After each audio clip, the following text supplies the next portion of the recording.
Bonjour, bienvenue dans cette vidéo. Aujourd'hui, je vais vous parler des 5 choses à ne surtout pas faire avec un signe du bélier ou un ascendant bélier. Si vous n'êtes pas encore abonné à ma chaîne, je vous invite à le faire de façon à recevoir toutes mes prochaines vidéos. Bonjour, je suis Nathalie Marco, astro-coach, conférencière et formatrice en astrologie. Vous pouvez me retrouver sur mon site internet www.nathaliemarco.com. Alors aujourd'hui, dans cette vidéo, je vous parle des 5 choses à ne surtout jamais faire avec un bélier ou un ascendant bélier. Alors, première des choses, ne pas croire tout ce qu'il va vous raconter. Le bélier n'est pas menteur, mais le bélier s'emporte facilement. Il parle beaucoup de lui, de tout ce qu'il fait, d'un tas de choses, d'un tas de sujets d'ailleurs. Et c'est pas là, ne vous offusquez pas, il ne ment pas, c'est juste que comme il s'emporte et qu'il parle, il dit tout ce qui lui passe par la tête. Donc il ne faut pas simplement croire forcément au pied de la lettre tout ce qu'il va vous raconter. La deuxième des choses à faire, à ne pas faire avec un bélier, c'est de se formaliser.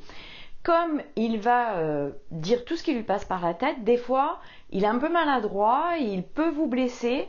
Ce n'est pas forcément volontaire de sa part.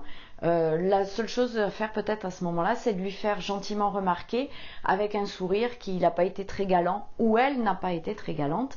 Et dans ce cas-là, au contraire, vous allez même marquer un point parce que du coup, vous n'êtes pas formalisé et ça, c'est important pour lui. La troisième des choses à ne pas faire avec un bélier, c'est de parler, de ressasser le passé. Le bélier est un signe du présent. Il vit aujourd'hui et maintenant et demain, après-demain.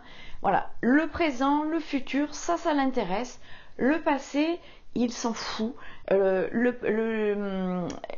fait de ressasser le passé, d'être mélancolique sur le passé, sur toutes les choses que vous aviez avant, que vous n'avez plus, voilà, tout ça, ça gonfle un bélier. Donc, que ce soit un homme ou une femme, un signe ou un ascendant. Donc évitez autant que possible de ressasser le passé. La quatrième des choses à faire, c'est de ne pas foncer tête baissée et le suivre partout là où il vous propose d'aller, là où il va aller, ou dans tout ce qu'il va faire. Ne foncez pas tête baissée. Alors c'est un peu paradoxal parce que c'est le signe qui lui fonce tête baissée. Sauf que lui, c'est un signe indépendant et il n'a vraiment pas envie qu'on le suive partout. Il a une peur bleue qu'on s'attache à lui et qu'on lui prenne son oxygène d'une certaine façon. Donc laissez-lui de l'air, ne le suivez pas tête baissée dans tous ses délires, dans toutes ses sorties ou quoi. Laissez-lui aussi de l'air. Cinquième chose à ne pas faire avec un bélier, c'est de rentrer dans des polémiques. C'est-à-dire que le bélier parle, je vous l'ai dit tout à l'heure, il vous dit tout ce qui lui passe par la tête, sans filtre, sans réfléchir. Et du coup, des fois, il peut dire des choses qui peuvent rentrer dans des polémiques. Alors, si vous n'êtes pas d'accord avec lui et que vous commencez à rentrer dans des polémiques, ça va vite le saouler parce que du coup, ça va au-delà de ce qu'il avait lancé parce que lui, il pensait pas que ça allait en arriver là. Et vous risquez de vous retrouver avec une soirée un peu chiante ou alors il va carrément partir et vous laisser en plan finir votre dessert au restaurant par exemple. Donc, les 5 choses à ne surtout jamais faire avec un bélier ou un ascendant bélier, c'est premièrement, croire tout ce qu'il va vous raconter. Deuxièmement, se formaliser. Il dit des choses mais il ne veut pas spécialement vous blesser, c'est juste qu'il est un peu maladroit. C'est un signe primaire.